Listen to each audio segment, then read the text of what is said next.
os será medido, y aún se os añadirá a vosotros lo que oís. Porque el que tiene, se le dará, y al que no tiene, aún lo que tiene, se le quitará. Y empieza una parábola del crecimiento de la cizaña. Decía además, así es el reino de Dios como cuando un hombre echa semilla en la tierra y duerme y se levanta de noche y de día, y la semilla brota y crece sin que él sepa cómo, porque de suyo lleva fruto la tierra, primero hierba, luego espiga, después grano lleno en la espiga. Y cuando el fruto está maduro, enseguida se mete la hoz, porque la siega ha llegado. Otra parábola, dice parábola de la semilla de mostaza. Decía también, ¿a qué haremos semejante el reino de Dios? ¿O con qué parábola lo compararemos? Es como el grano de mostaza que cuando se siembra en la tierra es la más pequeña de todas las semillas que hay en la tierra. Pero después de sembrado, crece y se hace la mayor de todas las hortalizas y echa grandes ramas, de tal manera que las aves del cielo pueden morar bajo su sombra. El uso que Jesús hace de las parábolas. Dice, como muchas parábolas como estas les hablaba la palabra, conforme a lo que podían oír. Y sin parábolas no les hablaba, aunque a sus discípulos en particular les declaraba todo. ¿Verdad? Eso es lo que Jesús hizo también con la parábola del sembrador. Le apartó a sus discípulos y le aclaró lo que, o le dijo el significado de la parábola, ¿verdad? Solo a sus discípulos Jesús le revela su palabra. A la multitud y a los religiosos, ¿cómo le habla Jesús? En parábola, para que no entiendan. ¿Por qué? Porque la multitud que busca de Dios, siempre, busca sacar beneficio de Cristo. Los fariseos que buscaban de Dios, acusarle para matarle. Entonces, solamente Cristo se revelaba o le revelaba su palabra a sus discípulos. Por eso también a nosotros, dice en Efesios 1:9, que los misterios de Dios se nos fue revelado a nosotros. Los misterios de Dios. ¿Dónde están los misterios de Dios? En su palabra, ¿verdad? Esto solamente un cristiano puede leer y entender y aplicar a su vida. Solamente un cristiano. ¿Por qué? Porque la tierra fue preparada para eso. Jesús mismo preparó nuestros corazones para que nosotros podamos leer. Cuando la Biblia habla del corazón, habla en el entendimiento, de la mente, ¿verdad? Entendemos lo que quiere decir y tenemos el poder para aplicar. El poder que actúa en nosotros es el que nos ayuda a aplicar si queremos. ¿Cuánto quieren obedecer la palabra de Dios? ¿Verdad que todos queremos, hermanos? Y hay una lucha constante con nosotros mismos, con eso, ¿verdad? De que por más que ya tengamos tierra nueva, un corazón nuevo, está todavía en nosotros esa naturaleza pecaminosa, ¿verdad? Que está en nuestros miembros. Y entonces es una lucha constante. Nuestra mente, nuestra conciencia, ahí está el Espíritu Santo ayudándonos a obedecer la palabra, pero también a la vez nuestro miembro, nuestro cerebro nos dice, nos quiere llevar otra vez hacia el pecado. Entonces hay una lucha, pero ¿quién es el que hace, el que va haciendo la obra de nosotros? El cristiano desobediente, ¿qué recibe? Disciplina, ¿verdad? Disciplina recibe para que pueda dar fruto. ¿Quién es el que da fruto en nosotros? El Espíritu Santo, el que mora en nosotros. Entonces eso es lo que vamos a estudiar hoy, ¿verdad? Entonces, oyentes fructíferos. Entonces al distinguir la tierra buena, Jesús nos mostró en la parábola del sembrador, a distinguir la tierra buena de la mala, Jesús resaltó una diferencia fundamental entre ellas, ¿verdad?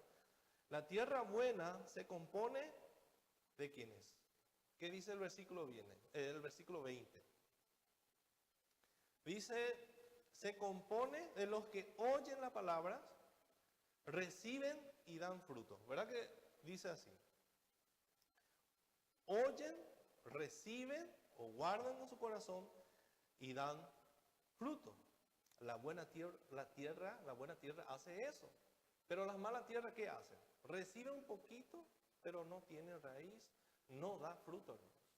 Todas las tierras que no fueron preparadas por el Señor no dan frutos. ¿Por qué? Porque ahí mora el pecado, no mora el Espíritu Santo. Está la vieja naturaleza, o sea, la naturaleza caída del hombre que trajimos de Adán. Pero cuando nacemos de nuevo, ya tenemos la naturaleza de Dios en nosotros. Entonces, en otras palabras, quienes oyen la verdad, el Evangelio, son los que lo aceptan y llevan fruto. Muchos pueden afirmar y muchos dicen que oyen la palabra. Y puede ser que sí, oyen el mensaje de salvación, pero los verdaderos oyentes se caracterizan invariablemente ¿cómo? O sea, ¿cómo nosotros sabemos que alguien es verdadero? ¿O cómo yo puedo comprobar que verdaderamente tengo un corazón nuevo y que tengo el Espíritu Santo en mí? ¿Cómo yo puedo comprobar eso, hermanos? Yo no puedo juzgarle a otro, ¿verdad? Nosotros vemos frutos en los hermanos, ¿verdad? Frutos en los hermanos que están dando frutos y decimos, este es cristiano, ¿verdad? Pero como yo necesito comprobar si soy o no soy, por mi obediencia a Dios. Por mi obediencia a Dios. Entonces eso produce la palabra de Dios en nosotros, ¿verdad? Hay un anhelo. La obediencia da fruto en mí. Va cambiando mi vida. Va cambiando mi vida interior. No mi apariencia exterior, sino mi vida interior. Yo me doy cuenta. Porque yo voy dejando pecados atrás, ¿verdad? Anteriormente hacía esto, ahora ya no hago más. Con la ayuda del Señor voy creciendo espiritualmente. Eso significa crecer espiritualmente. Ir dejando, ¿verdad?, pecados. Ya no hacemos más lo que hacíamos antes. Vamos creciendo en el Señor. ¿Y eso qué? ¿Quién es el que produce en nosotros esos frutos? ¿Verdad? Es el Espíritu Santo que mora en nosotros. Entonces los verdaderos discípulos, ¿cómo escuchan la palabra? ¿Cómo escuchan los verdaderos discípulos de Jesús? Los hijos de Dios, ¿cómo escuchan? Escuchan con entusiasmo. ¿Verdad que sí? Con entusiasmo. Y al escuchar, lo primero que le pide a Dios es, ayúdame, Señor, a obedecer. O somos confrontados por la palabra de Dios, ¿verdad? Entendemos lo que Dios está diciendo. Entonces nuestro anhelo, lo primero que pensamos es, ayúdanos, Señor. Lo que le pedimos a Dios, ayúdanos, Señor, quiero obedecer. Quiero poner en práctica. Eso es lo que el Señor me está pidiendo, quiero poner en práctica. Lo que el Señor está diciendo, yo quiero poner en práctica. Ese es un corazón que fue preparado por el Señor, la nueva tierra. Entonces, estos son aquellos cuyos corazones y mentes se han abierto a la verdad. ¿Quién abrió nuestra mente a la verdad? ¿Quién fue el que abrió para que nosotros podamos entender el Evangelio? ¿Quién es el que vino a convencernos de pecado, de justicia y de juicio y de justicia? El Espíritu Santo, hermanos. El Espíritu Santo es el que abre nuestra mente para que nosotros podamos entender la palabra de Dios. Entonces los verdaderos discípulos de Jesús aman oír, y no solamente oír,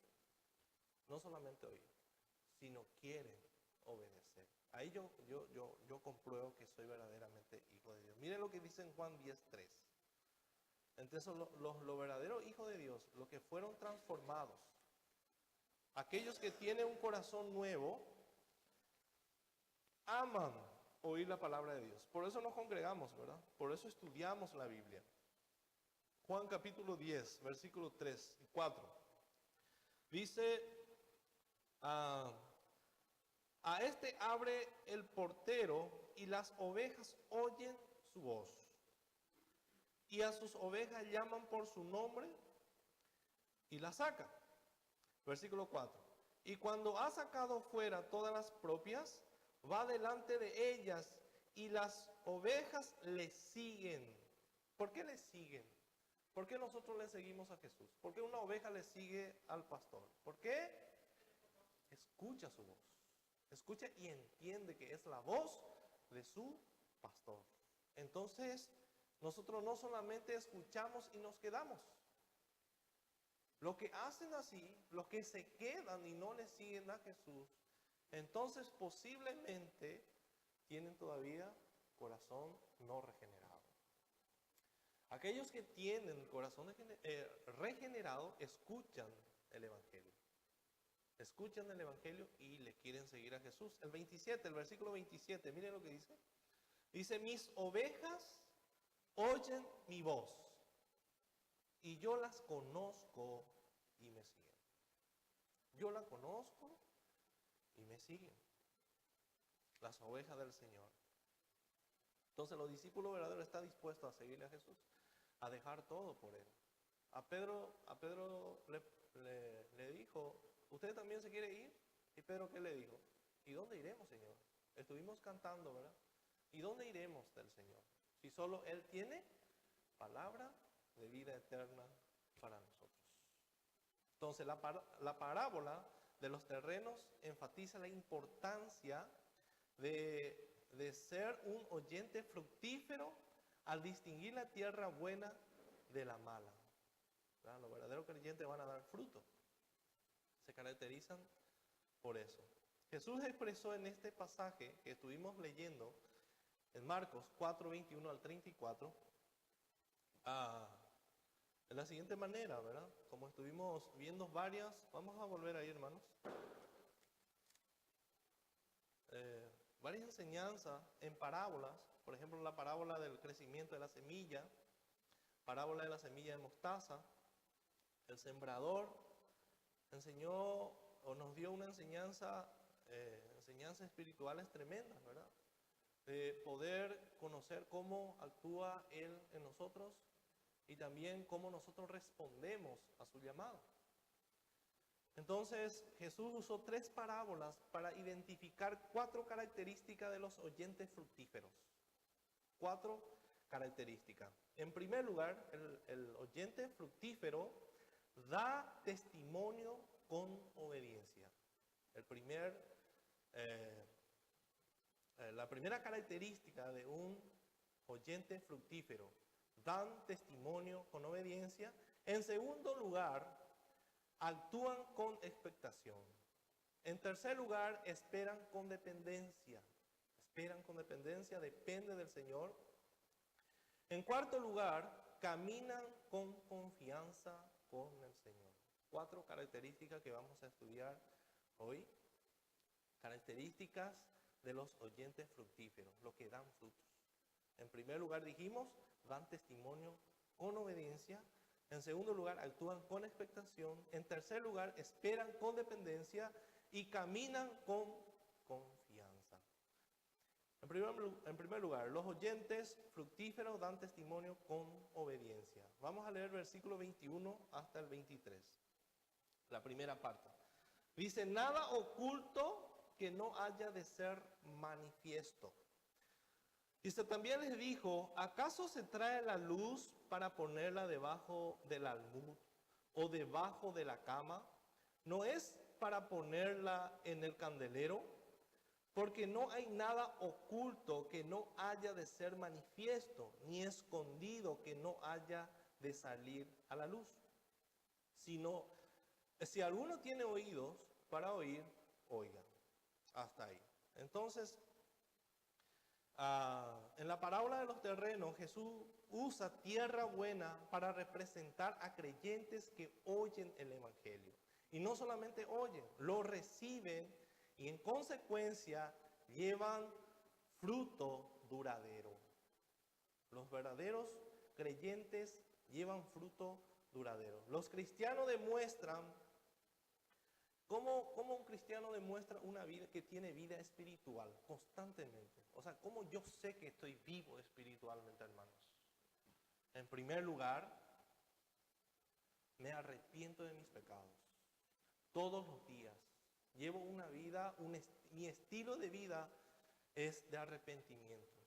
Porque todos los días pecamos, ¿verdad? Cada segundo pecamos con nuestros malos pensamientos, con nuestra actitud, con nuestros malos deseos.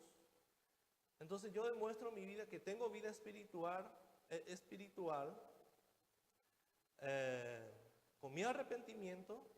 Y no solamente me arrepiento, porque muchas personas del mundo también se arrepienten, ¿verdad?, de sus hechos. Pero ¿qué es lo que un cristiano verdadero, qué es lo que hace cuando se arrepiente? Su anhelo es apartarse del pecado. O sea, el verdadero arrepentimiento es eso, ¿verdad? Apartarnos del pecado, apartarnos del pecado. Entonces, por eso yo sé que tengo una vida espiritual. Mateo 3:8. Vamos a mirar un poco qué dice Mateo 3:8. Entonces los cristianos demuestran vida espiritual arrepintiéndose y alejándose del pecado. Arrepintiéndose y alejándose del pecado. ¿Por qué? Porque ya no queremos pecar, ya no es eso nuestro deseo. Mateo 3:8 dice, haced pues frutos dignos de arrepentimiento. Haced pues frutos dignos de arrepentimiento. ¿Qué más? ¿Qué más demuestra que yo tengo una vida espiritual? Quiero vivir obedeciendo a Dios. Quiero vivir obedeciendo a Dios el resto de mi vida, pero no con mis fuerzas, sino confiando por el poder del Espíritu Santo que está en mí. Efesios 5:18. Efesios 5:18.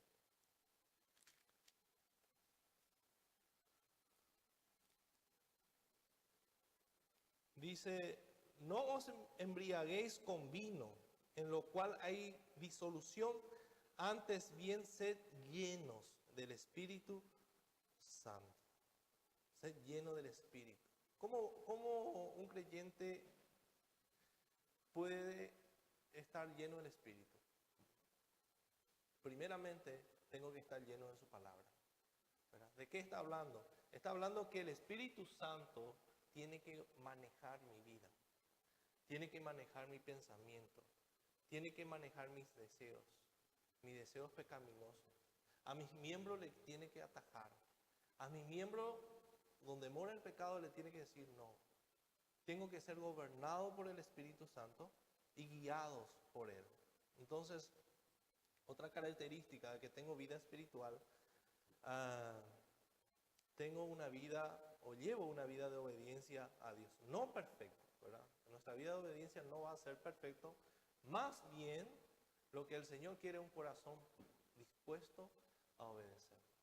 Un corazón rendido a Él, ¿verdad? Nunca nuestra obediencia va a ser perfecta, hermano. Siempre, siempre. Por más que obedezcamos al Señor, siempre va a haber pecado ahí, ¿verdad? Pero lo que Él quiere es una vida entregada, un corazón entregado a Él. Entonces Pablo le describe en su carta a los Gálatas una lista de los frutos espirituales. Estos son frutos espirituales, no son nuestros frutos. Entonces el Señor es en primer lugar el que produce frutos en nosotros y le da una lista, ¿verdad? En Colosenses, en Gálatas 5:22-23 le voy a leer.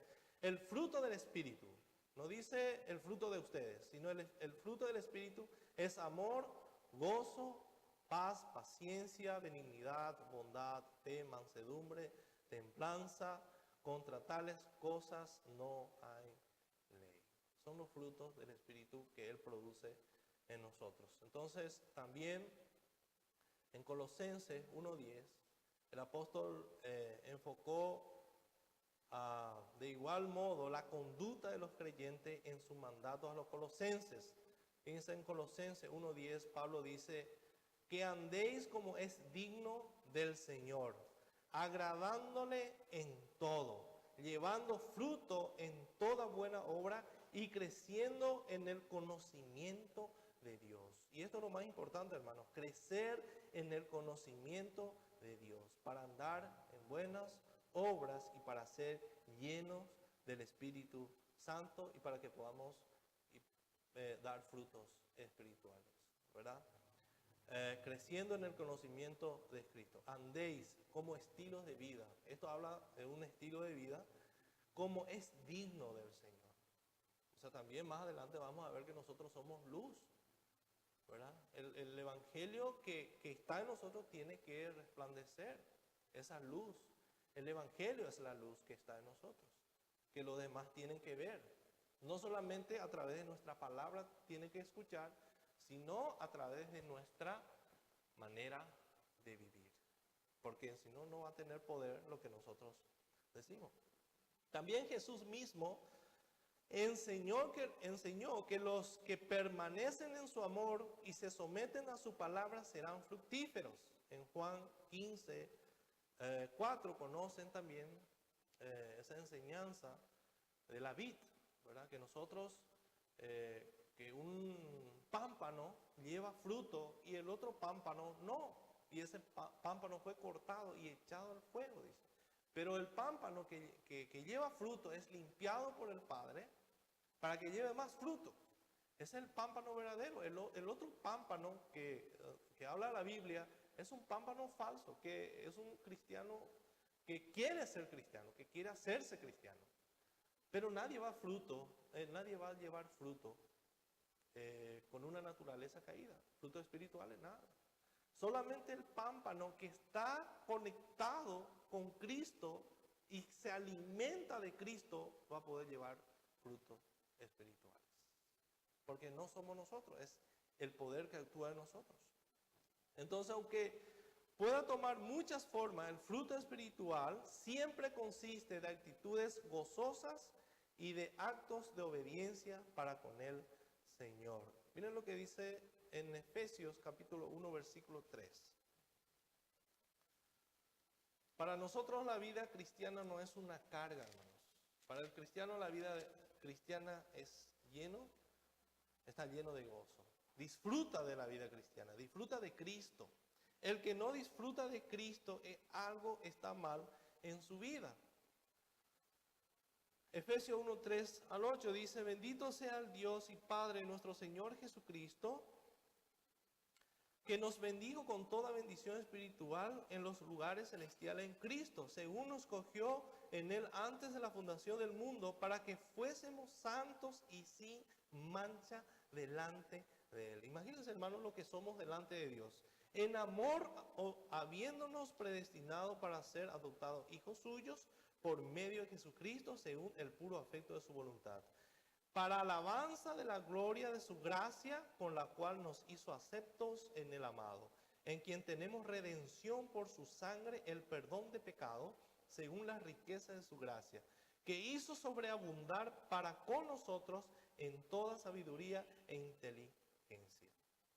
El Señor hizo esto en nosotros. Y en capítulo 2, versículos 7 hasta el 10, dice: para mostrar en los siglos venideros la abundante riqueza de su gracia en su bondad para con nosotros en Cristo Jesús, porque por gracia sois salvos por medio de la fe, y esto no de vosotros, pues es don de Dios, no por obras, para que nadie se gloríe, porque somos hechura suya, creados en Cristo Jesús para buenas obras, las cuales Dios preparó de antemano para que anduviésemos en ella. Entonces, por eso, en este pasaje, el énfasis específico del Señor está en el fruto que viene a ser testigos fieles de Él. Vamos a volver a Marcos, capítulo 4. Dice: ¿acaso se trae la luz, dice, para ponerla debajo del almud o debajo de la cama? No es para ponerla en el candelero. ¿De qué está hablando acá, hermano? Está hablando del Evangelio. Del Evangelio. El propósito de la analogía o la enseñanza de acá, de Jesús, es claro. Los que han recibido la luz del Evangelio no deben ocultarla. De eso está hablando. Está hablando, el Evangelio es la luz para el mundo. ¿Quién vino en el mundo? ¿Quién vino como luz en el mundo? Fue Jesús. La luz vino al mundo, pero la gente amaba más las tinieblas que la luz. El Evangelio. Jesús es las buenas nuevas. Él es el Evangelio. Cuando nosotros predicamos el Evangelio, ¿qué estamos diciendo? Tenés que predicar el Evangelio. ¿Qué estamos diciendo, hermanos? Tenés que predicarle de Cristo. Le estamos predicando a la gente de Cristo. De Cristo, hermanos. Entonces, el Evangelio y no podemos ocultarla. Tenemos que predicar, tenemos que mostrar. Y lo que tenemos que hacer es dejar que brille en nosotros para que los demás vean. Miren lo que dice en Salmos 19:30. Salmos 19:30. No podemos ocultar esto. La luz que está en nosotros. Dice Salmos 119, 130. Perdón, 119, Salmos 119, 130.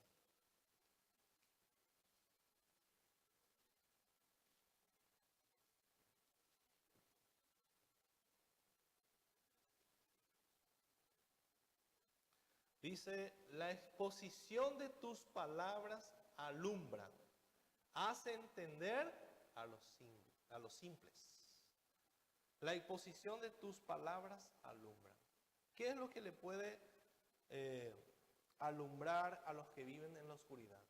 ¿Verdad? De repente se apagan todas las luces y en ese momento lo que no vemos nada, ¿verdad? Y el mundo vive así. No pueden ver las cosas espirituales que nosotros vemos ahora. No le pueden ver a Cristo como nosotros le vemos ahora. No pueden entender su palabra. Dice que su mente está totalmente entenebrecida. Viven en total oscuridad espiritual. Están muertos espiritualmente. Entonces solamente el Evangelio tiene el poder para alumbrarle o para cambiarle la mente a la gente. Tenemos que hacer brillar el Evangelio, no solamente con palabras, sino el Evangelio tiene que brillar en nosotros, hermano, en nosotros. El Evangelio se tiene que ver en nosotros, que hizo efecto, que cambió nuestras vidas. ¿Cómo cómo la gente van a ver que el Evangelio está en mí? Cuando yo estoy obedeciendo el Evangelio. Cuando yo le obedezco a Cristo, Él va a ir cambiando nuestra vida. Entonces nuestra vida se ve diferente de la vida de una persona que no le conoce a Cristo. Entonces la luz del Evangelio tiene que brillar en nosotros. Otra cosa, ¿qué más representa la luz? La santidad de Dios. Transparente. Dios es transparente, Dios es puro. Miren lo que dice en Romanos 13:12. La luz representa la santidad de Dios. Cuando predicamos el Evangelio, el inconverso, la persona que no le conoce a Dios, es confrontado con la santidad de Dios. Y también nosotros necesitamos ser confrontados con esta santidad. Por eso es importante estudiar los atributos de Dios en la iglesia, o que la iglesia enseñe los atributos de Dios. Dice, gozoso en la esperanza, sufrido en la tribulación. 13:12. Dice, la noche está avanzada y se acerca el día. Desechemos pues las obras de las tinieblas y vistámonos las armas de la luz. Vistámonos de Cristo, de Cristo. Y dice el versículo 13, andemos como de día, honestamente, no en glotonería y borracheras, no en lujurias y lascivias, no en contiendas y envidia, sino vestidos del Señor Jesucristo y no proveáis para los deseos de la carne. Cuando cuando le proveemos alimento para nuestra carne, ¿verdad?, los pecados, entonces andamos otra vez en oscuridad. La gente no puede, los inconversos no pueden ver en nosotros la luz de Cristo. Acá nos pide que nos vistamos del Señor Jesucristo, que es la luz. ¿Vestirnos de qué? De su evangelio, hermanos. Llenarnos de su palabra para que podamos ser llenos del Espíritu Santo y andar conforme a su voluntad, y así brillaremos. Pero si proveemos para la carne, entonces vamos a andar en oscuridad. Y eso el Señor no quiere de nosotros. ¿Qué más? ¿Qué es la luz? La vida espiritual en Cristo. La vida espiritual. Miren lo que dice en Juan 1:4. Interesante lo que Juan dice acá en este pasaje. Juan 1:4. Dice lo siguiente. Juan. Dice, en él estaba la vida y la vida era la luz de los hombres. La luz en las tinieblas resplandece y las tinieblas no prevalecieron contra ella. Hubo un hombre enviado de Dios, el cual se llamaba Juan. Este vino por testimonio, para que diese testimonio de la luz. Ahí está. El creyente tiene que dar testimonio de la luz. Por eso el primer punto, el creyente fructífero da testimonio con obediencia, hermanos. Da obediencia con testimonio y da testimonio de la luz. Eso fue lo que Juan el Bautista hizo. Él vino, preparó el camino para la venida del Mesías. Él dio testimonio de la luz a fin de que todos creyesen por él. La vida que llevaba Juan. Dice que todos le tenían como profeta y hasta Herodes le tenía miedo, dice, porque él sabía que era un enviado de Dios. Y nosotros, hermanos, la gente tiene que saber que nosotros somos representantes de Cristo y enviados por él para dar testimonio de esa luz. Y dice en el versículo 9, en el versículo 8 dice, no era él la luz. Nosotros no somos la luz, hermano, sino para que diese testimonio de la luz. Acá lo importante es que demos testimonios de que somos verdaderamente seguidores de Cristo. Él tiene que brillar en nosotros, no nosotros, hermanos. Nosotros tenemos que menguar para que Él crezca. Él es el más importante, Cristo. Dice, y aquella luz verdadera que alumbra a todo hombre venía a este mundo, ¿verdad? En el mundo estaba y el mundo por él fue hecho, pero el mundo no le conoció. Por eso es importante que prediquemos el Evangelio, porque el mundo no le conoce a Cristo y no quiere estar en la luz. Pero eso a nosotros no nos tiene que preocupar. Nosotros somos sembradores, hermanos, sembradores.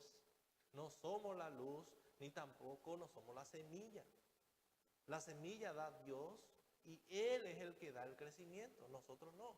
Lo que nosotros tenemos que hacer es predicar el Evangelio y dar testimonio de la luz verdadera que es Cristo que mora en nosotros. Entonces Jesús usa esta comparación, hermanos, de la luz para ilustrar el mensaje del Evangelio. El mensaje del Evangelio. Nosotros debemos prestar atención al Evangelio y también tenemos la obligación de proclamarlo al mundo de pecadores. Prestar atención, escuchar el Evangelio y dar testimonio de ese Evangelio que nosotros aceptamos en nuestros corazones y dar testimonio de él. Entonces, aquellos que han sido transformados por las buenas nuevas deben presentar esa verdad a los demás. Tenemos la obligación, o tenemos este mandato en Mateo 28, ¿verdad? En Mateo 28, la gran comisión, tenemos este mandato de entregar esta verdad. Sembrar la semilla, hermanos. Si no hacemos, si no sembramos, si no predicamos, y no damos, si no estamos dando testimonio de la luz, entonces estamos mal. No estamos cumpliendo con el mandato del Señor. Y no solamente echar semillas, sino dar testimonio. ¿Por qué? ¿Por qué tenemos que presentar esta verdad a los demás? Porque esta verdad del Evangelio es el que tiene poder para salvar. No mi verdad, no la verdad de los filósofos ni de los sabios, sino la verdad de Dios. ¿Qué dijo Pablo en Romanos 1:16? ¿Qué dice? Todo el mundo conoce, ¿no? No me avergüenzo del Evangelio porque es poder de Dios. El único poder que puede romper el corazón de piedra, hermanos. El único poder. El único poder. Entonces Jesús lo explicó de este modo en el sermón del monte. Miren lo que dice Mateo 5, lo que nosotros somos. Mateo 5. ¿Qué dice el Señor? Mateo 5:14. Otra comparación, otra parábola. La luz del mundo.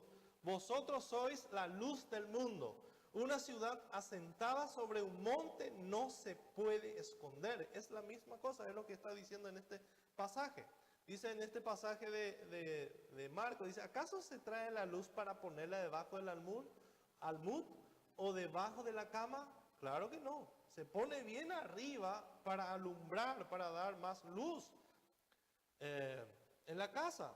Ni se enciende una luz y se pone debajo de un almud, sino sobre el candelero y alumbra a todo lo que están en casa. Ahí está el poder. Así alumbre vuestra luz delante de los hombres, para que vean vuestras buenas obras y glorifiquen a vuestro Padre que está en los cielos. Entonces, nosotros, hermanos, debemos alumbrar la luz de Cristo, el Evangelio que está en nosotros. No podemos esconder. Eso es lo que está diciendo acá en esta parábola. Si ustedes verdaderamente, los frutos, la tierra que dio fruto, no va a esconder mi Evangelio, sino lo que va a hacer es poner bien en alto, va a predicar, va a enseñar, va a presentar esta verdad a los demás. ¿Por qué? Porque quiere dar. Nosotros queremos dar, hermano, lo que nosotros conocemos. Anhelamos también que los otros se salven. Entonces la única manera es presentando el Evangelio. No podemos esconder, porque el Evangelio es la esperanza para el mundo caído, hermano. No hay otro. Para nuestros parientes no hay otra esperanza que no sea el Evangelio. El Evangelio es la luz que Dios nos dejó para predicar a este mundo caído. ¿Qué más dice? Vamos a volver a Marcos 4:22. ¿Qué más dice? La segunda parte, versículo 22. Porque no hay nada oculto que no haya de ser manifiesto, ni escondido que no haya de salir a luz. Si alguno tiene oídos para oír, oiga. Entonces, hermano, la palabra de Jesús le asegura que le aseguraron que con suficiente tiempo la verdad saldría a la luz. En mucho tiempo la humanidad vivió en oscuridad. Israel, que fue elegido para hacer luz para las naciones, falló. Entonces, cuando vino Cristo, el mundo estaba totalmente, el pueblo judío estaba totalmente en oscuridad. Cuando vino Cristo, Él era la luz y alumbró. Entonces, en corto plazo, los falsos, hermano, también esto se refiere a los falsos convertidos, porque no hay nada oculto que no haya de ser manifiesto ni escondido. Muchos tratarán de vivir la vida cristiana con sus fuerzas, pero tarde o temprano eso se va a ver, porque con nuestras fuerzas no podemos dar frutos espirituales, no podemos sostener mucho tiempo una vida religiosa. Entonces, tarde o temprano se va a ver, porque no hay nada oculto que no haya de ser manifiesto. Nadie puede vivir, no hay cristianos falsos, hermano.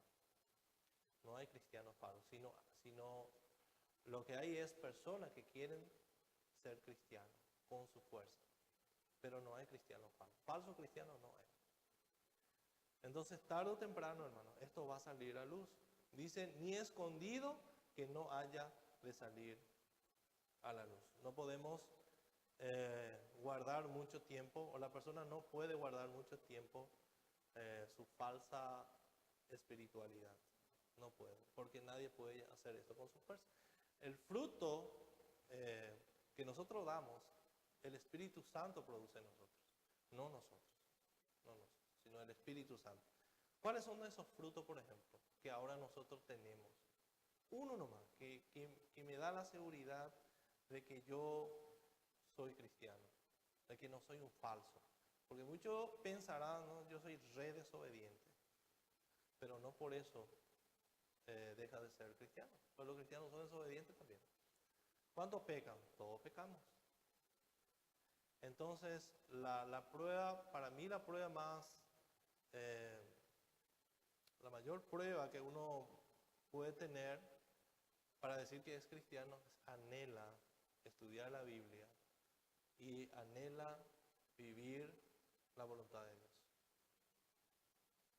Esa es la prueba más segura, ¿no? Si nosotros anhelamos la palabra, anhelamos estudiar y anhelamos aplicar a nuestra vida, podemos estar seguros de que somos hijos de Dios. Porque eso nunca va a tener alguien que tiene una naturaleza caída. Nunca va a tener ese anhelo. Va a tener la Biblia, pero no quiere. No quiere nada, hermano. No quiere obedecer. No tiene ningún anhelo en su corazón de querer obedecer la Biblia. No tiene ningún anhelo. En segundo lugar, ¿qué más dice? El 24 dice, mirad lo que oís, mirad lo que oís, porque con la medida con que medís, os será medido, y aún se os añadirá a vosotros lo que oís. Porque el que tiene se le dará, y al que no tiene, aún lo que tiene se le quitará. En otra versión les voy a leer. Entonces esta es la segunda característica, es los oyentes fructíferos actúan con expectación. Miren lo que dice en otra versión, en NTV, esta parte de la escritura. Dice, luego agregó, presten mucha atención a lo que oyen. Cuanto más atentamente escuchen, tanto más entendimiento les será dado. Y se les dará aún más. Y a los que escuchan mis enseñanzas, se les dará más entendimiento. Pero a los que no escuchan, se les quitará aún lo poco que entiendan. Entonces, hermanos, dice el Señor, presten mucha atención a lo que oyen, a la palabra de Dios. Cuanto más atentamente escuchen, tanto más entendimiento les será dado. ¿Cuánto quieren, hermanos, crecer en la sabiduría? ¿Cuánto quieren ser sabios, hermanos? Somos sabios no solamente, no somos sabios cuando tenemos toda la Biblia en nuestra mente. Eso no es sinónimo de sabiduría. El Señor nos considera sabios cuando obedecemos eso que conocemos. Ahí somos sabios para el Señor. Y dice cuando escuchan atentamente la palabra de Dios. Presto atención, le doy importancia. Eso es lo que está diciendo.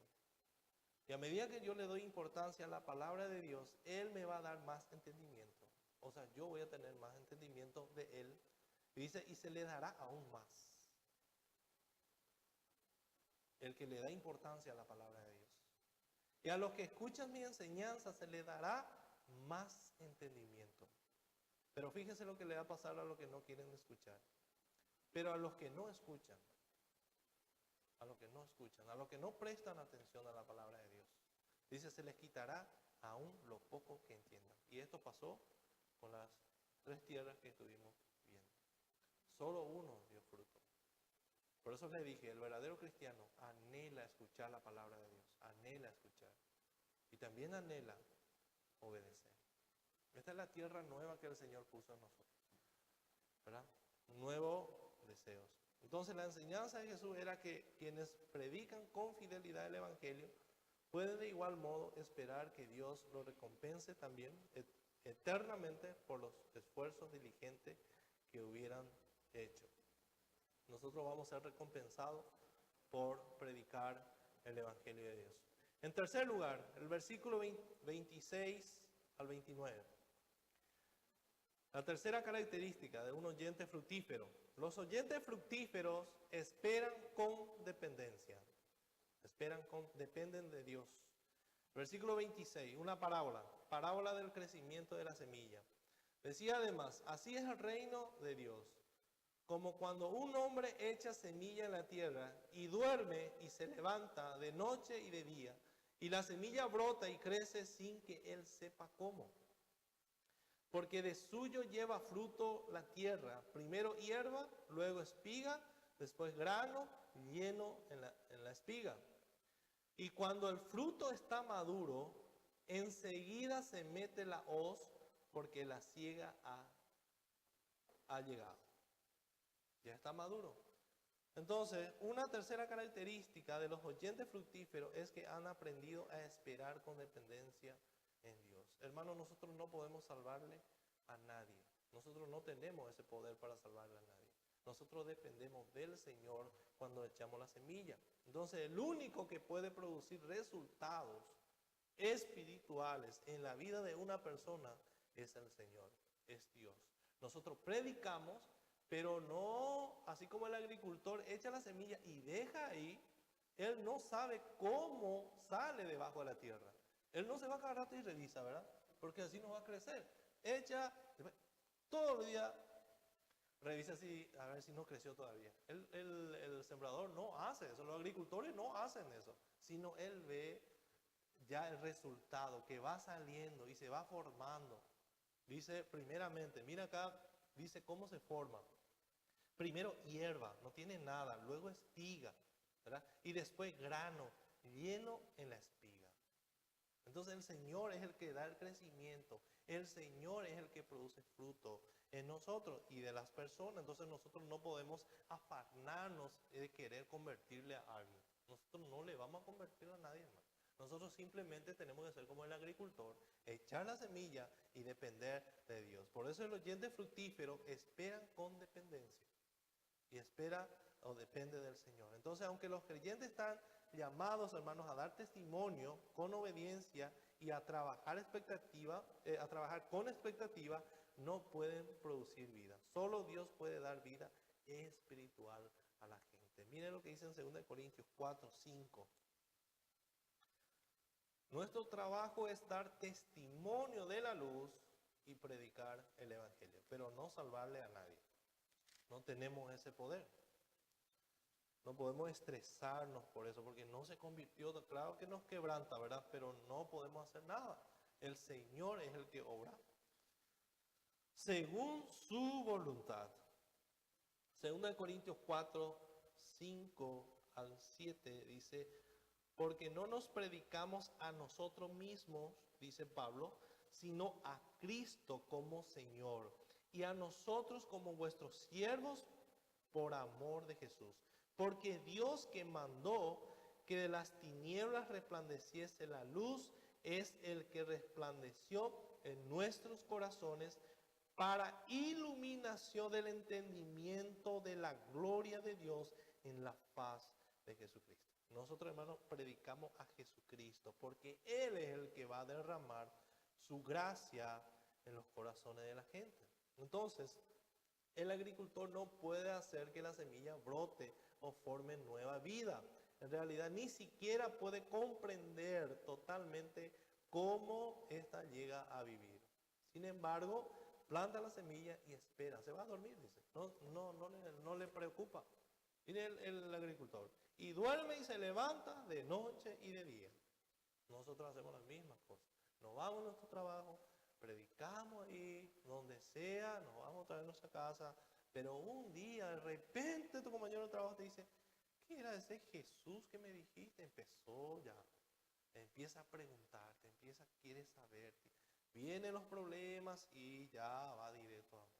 Entonces, cuando nosotros hacemos discípulos, predicamos el evangelio, y cuando la persona empieza a tener curiosidad, cuando te hace preguntas, cuando ya quiere estudiar la Biblia, ahí nosotros empezamos a ser discípulos.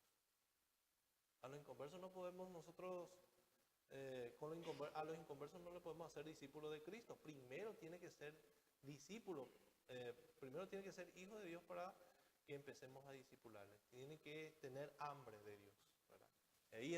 Ahí entra el discipulado. Entonces, en la esfera espiritual, el evangelista, representado por el sembrador, esparce el mensaje del evangelio, la semilla, ¿verdad? Algunos de los oyentes, la tierra buena, responden al evangelio en fe que salva y exhiben vida espiritual. Empiezan a manifestar esta vida espiritual. Antes que recibir la nueva vida, no van a manifestar ninguna vida espiritual, ni un deseo espiritual o deseo de las cosas espirituales. Entonces, esta regeneración y transformación espiritual es solamente una obra del Espíritu Santo. Solamente una obra del Espíritu. Nosotros no podemos dar vida espiritual a nadie. Cuando nazcan de nuevo, ahí empiezan a dar esta vida espiritual. Por eso es que todo tiene que nacer de nuevo. Lo que le dijo Jesús a Nicodemo. Nicodemo, vos tenés que nacer de nuevo. Vos tenés mucho conocimiento de las cosas de Dios, pero tenés que nacer de nuevo. Lo más importante, y solamente nacemos de nuevo a través del Espíritu Santo, por el Espíritu Santo. Entonces está claro que esta obra no depende del evangelista, no depende del predicador, sino solamente depende de Dios, quien da vida por medio del poder del Espíritu Santo. Primera de Pedro 1.23. Vamos a mirar un poco Primera de Pedro 1.23. Para entender esta parábola, entonces, se trata de la predicación del Evangelio. Primera de Pedro 1.23. Y dice, siendo renacidos, fíjense lo que dice Pedro, siendo renacidos no de simiente corruptible, sino de incorruptible, por la palabra de Dios que vive y permanece para siempre. ¿Por qué es incorruptible? Porque es de Dios. Dios es incorruptible. Todos nosotros somos corruptibles, todas las cosas creadas son corruptibles por causa del pecado, pero el Señor es incorruptible. Nosotros nacimos de un simiente corruptible, de la carne. Cuando nacemos de nuevo, nacemos de un simiente incorruptible. Tremendamente. El Espíritu Santo que opera en nosotros. Entonces la regeneración se da únicamente por el Espíritu de Dios. Por eso que el hombre no tiene la salvación en su mano, hermano. Pero nosotros predicamos como si el pecador tuviera la salvación en su mano. ¿Verdad que si así presentamos el Evangelio? Tenés que arrepentirte. Tenés que venir a Cristo. Creer en el Evangelio. Pero nosotros sabemos que depende de Dios. Depende de Dios para que esa persona pueda nacer de nuevo. Pero eso nosotros no presentamos así el Evangelio. Depende de Dios para que vos te salves. Si nosotros presentamos así, arrepentíos. Jesús vino a predicar ese Evangelio. Arrepentíos, arrepiéntanse de sus pecados. Acérquense a mí. Entonces, miren lo que dice en Tito 3.5. Tito 3.5. Dice cómo opera la obra del Espíritu Santo en las personas. Y esto es un gran consuelo para nosotros porque descansamos en Dios, necesitamos descansar en Dios.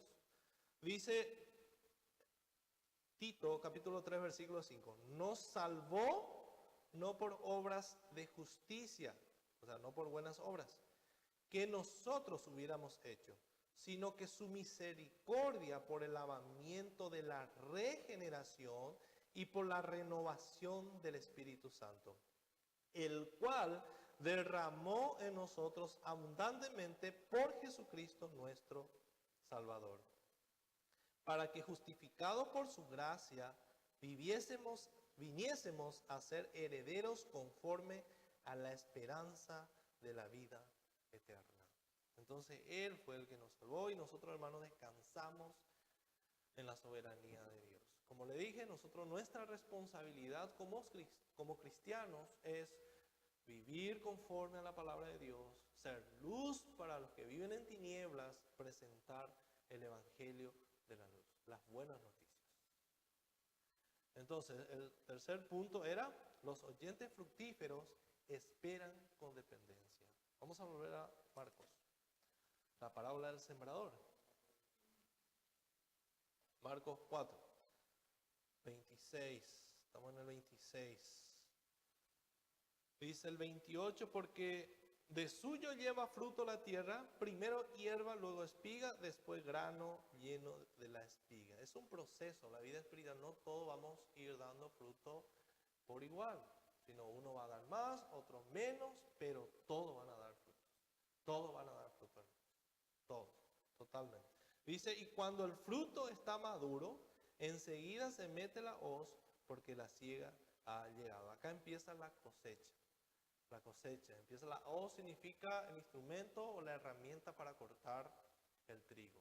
Un tipo cuchillo, ¿verdad?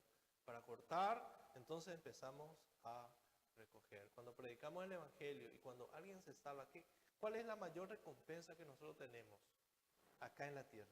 Lo que recibimos cuando alguien se convierte. Una nueva familia, un nuevo hermano, Esa es la mayor recompensa. Se convirtió fulano, wow, ahora es mi hermano. Antes era mi vecino y no nos soportábamos, ahora somos hermanos. Yo tengo un vecino así, que andaba con su revólver y le disparaba a todo el mundo. A todos le disparaba, hermano. No podíamos nosotros salir ahí porque era peligroso él. Andaba con su revólver.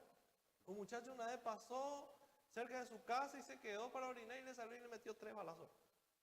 Era un señor, pero terrible, terrible era.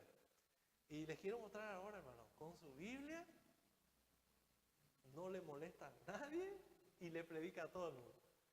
Yo me gozo, hermano, me gozo realmente. Cuando le veo a él, le doy gloria a Dios por su vida. Cómo el Señor puede cambiar vida, hermano.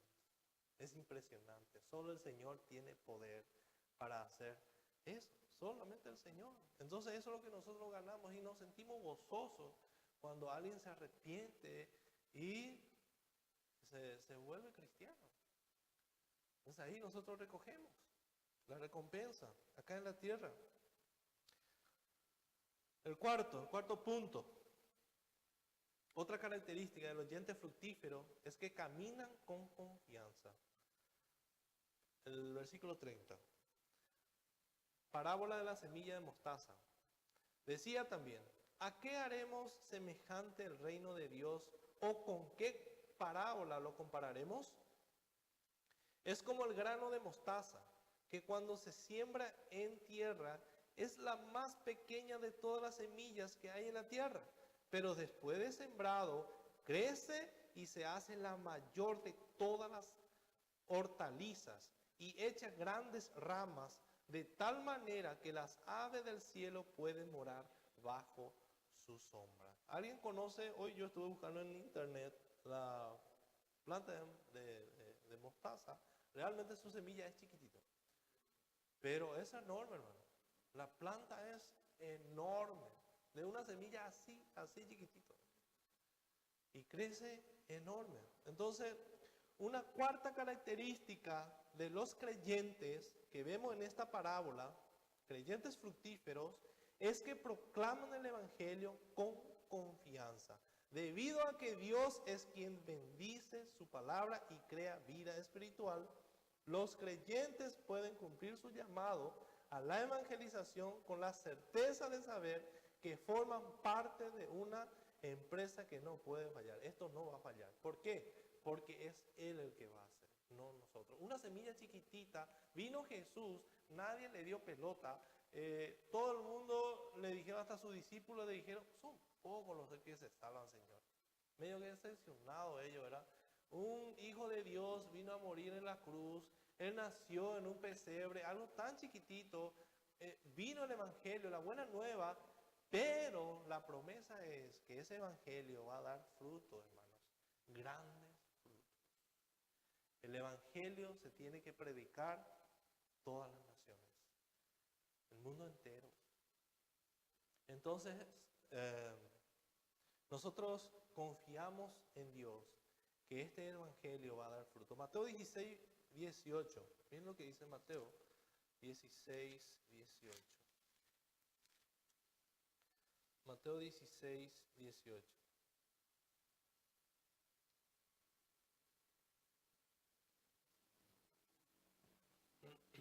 Mateo 16, 18. Dice, y yo también te digo que tú eres Pedro, y sobre esta roca edificaré mi iglesia, y las puertas del Hades no prevalecerán contra ella, contra el Evangelio. Nadie puede, Satanás no puede contra el Evangelio, ni nadie va a poder refrenar, nadie puede atacar esto. Yo no sé si escucharon ustedes este audio, no sé, Paloma creo que envió, estuve escuchando, de un pastor que le estaba diciendo a la iglesia que oremos por Paraguay, que va a venir un grupo de personas que va a orar para maldecir a Paraguay, algo así. Y que nos juntemos nosotros los evangélicos y que oremos en contra de eso y que podamos reprender y todo eso, ¿verdad? Y en realidad nada va a pasar, hermano. ¿Por qué nosotros vamos a preocuparnos porque alguien maldice a Paraguay? En realidad el mundo está maldecido por Dios. Dios mismo maldijo. Y todo lo que no le conocen a Dios. en la naturaleza caída y todo lo que hay en el mundo, Dios maldijo. Entonces, ¿qué es lo que el mundo necesita? Es el Evangelio. Y nadie va a atajar eso, hermano. La predicación del Evangelio nadie va a atajar. Muchos quisieron hacer eso, matándole a los profetas, matándole a los discípulos de Jesús y a los cristianos primitivos. Muchos murieron porque querían que cesara la predicación del Evangelio. Pero a medida que mataban cristianos, más se multiplicaban. Más se multiplicaban, hermanos. Cuando en China cesó el comunismo, era que aparecieron 200 millones de cristianos, dice que aparecieron.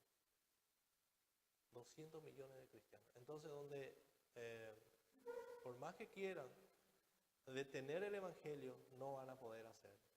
Entonces, con esta última parábola, Jesús aseguró a sus discípulos que la obra que emprenderían iba a producir una cosecha abundante, mucho más allá de cualquier cosa que alguna vez hubiera imaginado. Mucho más allá. Efesios 3:20. Miren lo que dice en Efesios 3:20.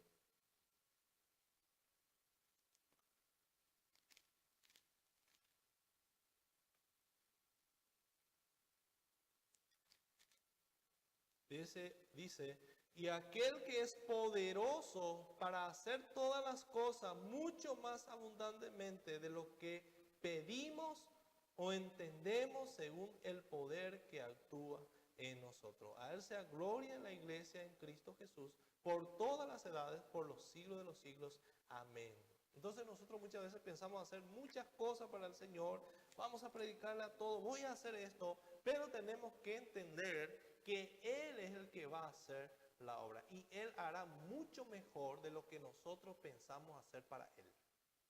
Entonces, hermano, eso nos lleva a depender de Él y confiar más en Él. Que nosotros solamente somos instrumentos en su mano.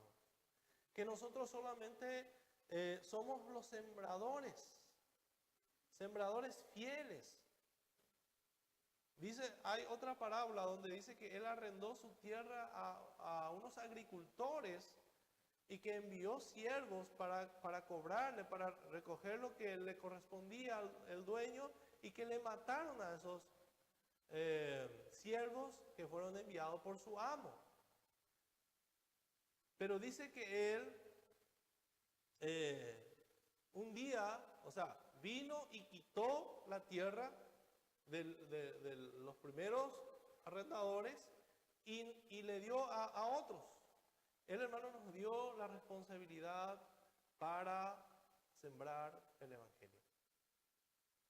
Tenemos la responsabilidad para sembrar el Evangelio. Entonces, el Señor Jesús comparó el progreso del Evangelio con un gramo de mostaza, que cuando se siembra en tierra empieza siendo pequeño, pero crece hasta convertirse en un arbusto en forma de árbol.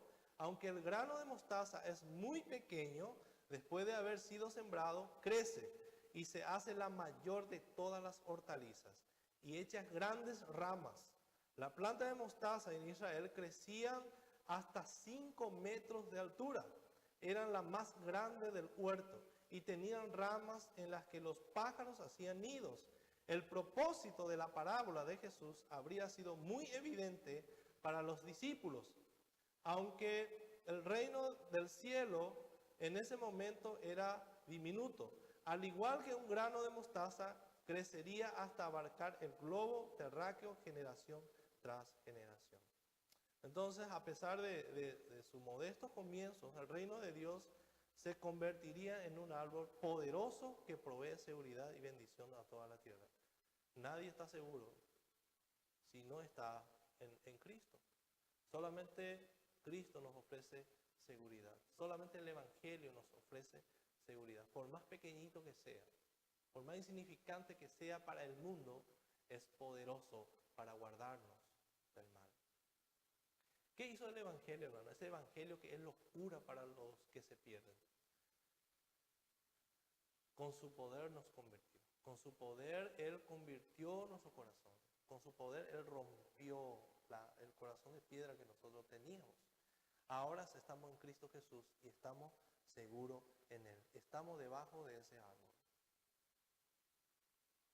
Estamos en Cristo. Entonces, Marcos concluye esta sección de la parábola de Jesús con una declaración de resumen final. Con muchas parábolas como estas, les hablaba la palabra conforme a lo que podían oír, y sin parábolas, dice, no les hablaba. Aunque sus discípulos en particular les declaraba todo. Solamente a sus discípulos le aclaraba el significado de la parábola.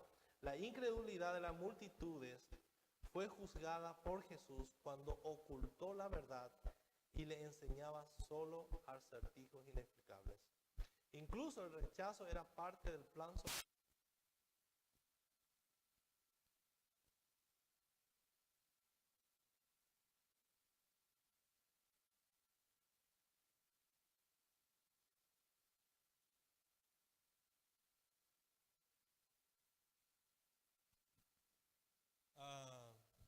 Para las multitudes y para los fariseos era que les hablaba en parábolas para que ellos no entiendan. Mateo capítulo 13, versículo 3. Le decía, y les habló muchas cosas por parábolas, diciendo, he aquí el sembrador salió a sembrar. Hablando del sembrador, pero esto le habló a las multitudes, para que ellos no entiendan.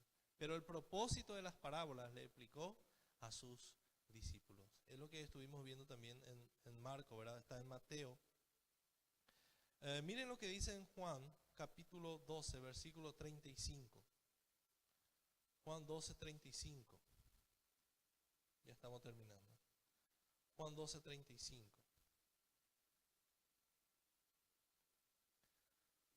Juan 12, 35 al 40. Entonces Jesús le dijo, aún por un poco está la luz entre vosotros. Andad entre tanto que tenéis luz, para que no os sorprendan las tinieblas, porque el que anda en tinieblas no sabe a dónde va. Entre tanto que tenéis la luz, creed en la luz, para que seáis hijos de la luz. La única manera para andar en la luz es andando en Jesucristo. Dice que su palabra es lámpara para nuestros pies. Nosotros no tropezamos porque andamos en Cristo, creemos en Él. Y el que cree en Él anda en la luz. Fue alumbrado en primer lugar su corazón, su mente, su pensamiento, para que, en nuestro caso, para que empecemos a seguirle a Él. Entonces los seguidores de Jesús consistían de verdaderos oyentes que aceptaron el Evangelio. Lo que era escondido les hablaba a los incrédulos, pero a sus discípulos en particular les declaraba todo. Los creyentes de hoy día participan de este mismo privilegio de conocer la verdad. Nosotros conocemos la verdad. No solamente tenemos, sino conocemos la verdad. Y esta es la verdad de Dios. Entonces, hermanos, aunque el Señor Jesús ha ascendido al cielo, su Espíritu mora e ilumina los corazones de todos los que le pertenecen. Nadie puede decir que es cristiano y anda en tinieblas. Nadie, hermano, porque nosotros tenemos la luz en nosotros que ilumina nuestra mente. Y para terminar, en 1 Corintios 2:10. 1 Corintios 2:10.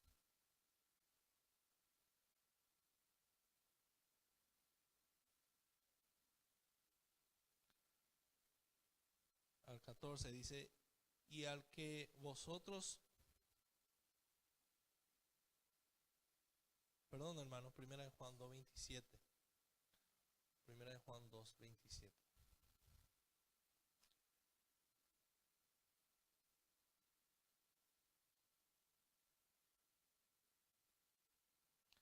Dice, pero la unción que vosotros recibisteis, 1 Juan 2:27, pero la unción que vosotros recibisteis de Él permanece en vosotros, y no tenéis necesidad de que nadie os engañe o enseñe, así como la unción misma os enseña todas las cosas, y es verdadera y no es mentira, según ella os ha enseñado. Permaneced en él.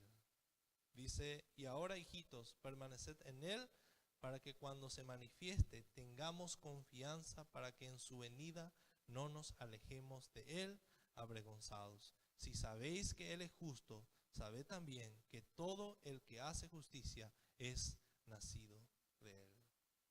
La justicia de Cristo está en nosotros, hermanos. Entonces, andemos o caminemos en confianza o con confianza en el Señor. Pónganse de pie, vamos a orar, hermanos. Demos gracias a Dios por darnos su verdad y dependamos de Él. Nunca dependas de tus fuerzas o de tu sabiduría. Más bien lo que nosotros tenemos que hacer es crecer en conocimiento de Cristo. Es lo que nos va a llevar a una vida fructífera. A medida que nosotros conozcamos su palabra, a medida que nosotros estudiamos su palabra, vamos a tener más comunión con Cristo y más fruto va a producir el Espíritu Santo en nosotros. Y eso es lo que el Señor quiere, que demos frutos. El problema no es el sembrador, el problema no es la semilla, el problema siempre va a ser el corazón. Pero un corazón regenerado por Dios siempre va a dar fruto, porque Él es el que está obrando en nosotros. Él es el que está produciendo fruto en nosotros. Como dice en Filipenses 1:6, la obra que empezó en nosotros, Él la terminará. Él empezó. Él es fiel y justo para perdonarnos todos nuestros pecados. Cada vez que pecamos, hermanos, confiemos en Cristo y acerquémonos confiadamente al trono de la gracia para pedirle su perdón. Y no solamente tenemos que arrepentirnos, sino tenemos que apartarnos de todo mal. Apartarnos como hijos de Dios, debemos andar en la luz, porque Cristo es la luz. Y nosotros somos representantes de esa luz. La luz está en nosotros, que es su evangelio. Y nuestra responsabilidad es presentar esa luz, entregar esa luz para el mundo que vive en tinieblas, para que ellos puedan ser salvos por ese evangelio poderoso, el evangelio de Dios. Señor, ayúdanos a vivir, porque nada va a estar mucho tiempo oculto, Señor. Todo va a salir a la luz, todo, Señor. Tú mismo te encargarás de eso. No podemos